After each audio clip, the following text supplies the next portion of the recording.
This is the Daily Practice podcast with Crystal Borelli and Andrea Hellman.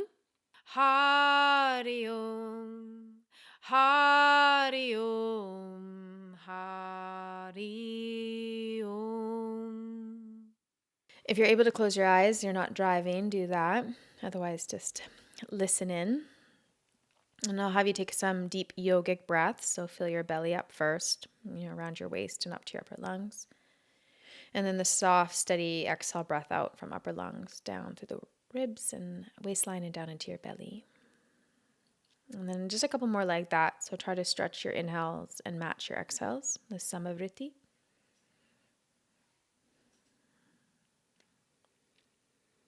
And then together we'll take a breath in for a sigh. Take a full inhale. Part your lips and offer your exhale. And we'll open with just one Om today. Take a breath in.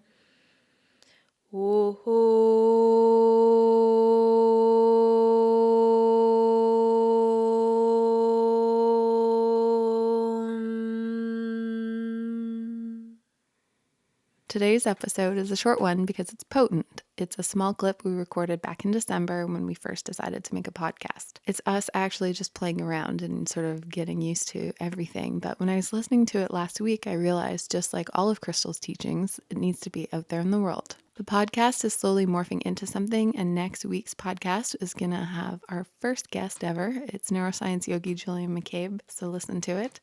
Also, if you're following us on Instagram, our handle is dailypractice.life, and we have a giveaway on, and we are going to announce the winner on the podcast next week. Also, if you are enjoying the podcast, we would love it if you reviewed us. It really helps a lot. And then also, if you could share it in any way that you see fit, either by texting your friends, sharing it to your Instagram stories, or whatever you want, we would really appreciate it. So here we go, Crystal Rainbow telling us all about what a spiritual mess is and the beauty that presents when you just fully enter into it. So there's a teaching, a story, and a mantra.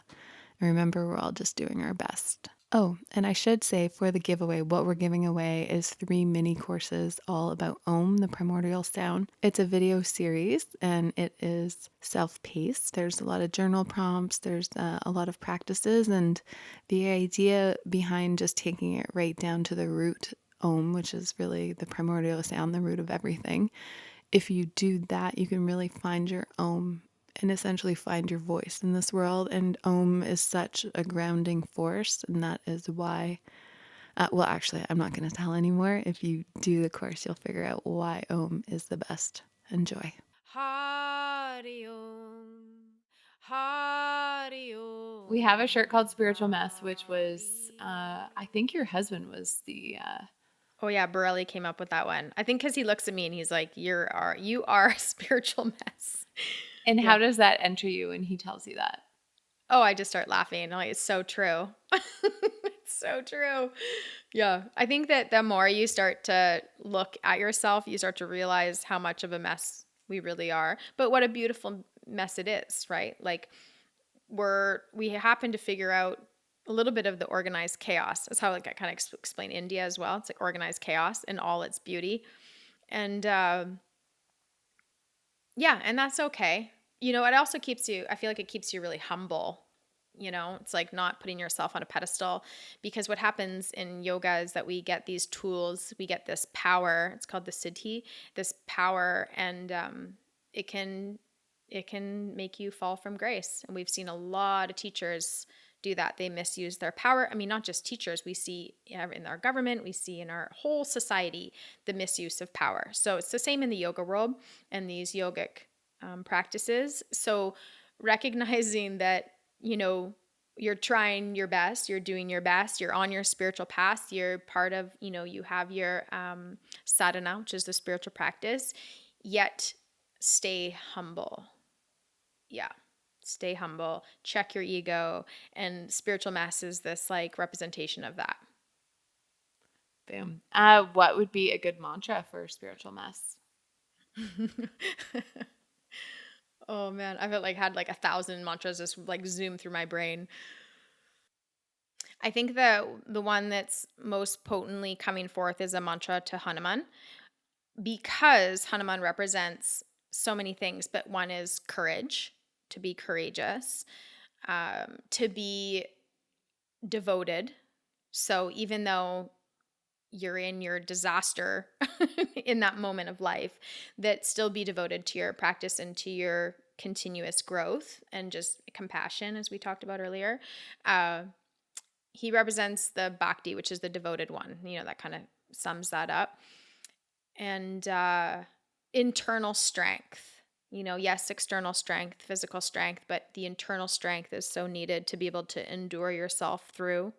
So I'd say a mantra to Hanuman. Shri Ram, Jai Ram, Jaya Jaya Ram, Om. Shri Ram, Jai Ram, Jaya Jaya Ram, Om. So Ram is he's the supreme being that Hanuman, devoted basically his life and his devotion to, recognizing that Ram was an avatar of Vishnu and Krishna and all the avatars that Vishnu sent down, and that his path was in this devoted work with him, and these stories like the Ramayana, this tale of Dharma, ultimately your path. And Hanuman was a big part of that whole, everything unraveling for the greater good and for that, the ultimate battle of good versus evil, the dark to the light. And that's the same story in the Mahabharata. It's the same story we are experiencing now, the good old battle, age-old battle of darkness over light and light over darkness. And so Hanuman just reminds us to stay devoted onto the path. This is the Daily Practice podcast with Crystal Borelli and Andrea Hellman. If you want to check us out on the World Wide Web, our website is thedailypractice.life, and on there we have all kinds of resources, but we have a free full moon course. It's about an hour long. There's a yoga practice, pranayama, you'll learn a mantra as well as story time, and all taught by Crystal Borelli. Hari Om.